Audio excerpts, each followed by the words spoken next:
Today I will discuss with you how to MRCP 3D planning, and look here the protocol and showing here the image. This one is the transverse image, and look here, this is the pancreas right now, and look here this area. Now this patient is gallbladder absent because this patient gallbladder has been removed by surgery, and now I set up the carefully trigger. Look here, this one is the coronal image. Now I check the image and showing here the parameters, and this one is sagittal image, and is everything fine. Now following anatomy and physiology, and now finally apply.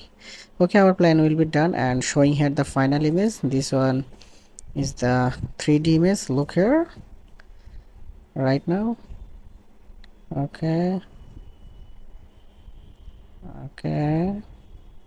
look here, this one is the pancreatic duct, and look here. Thank you so much everyone for watching my video.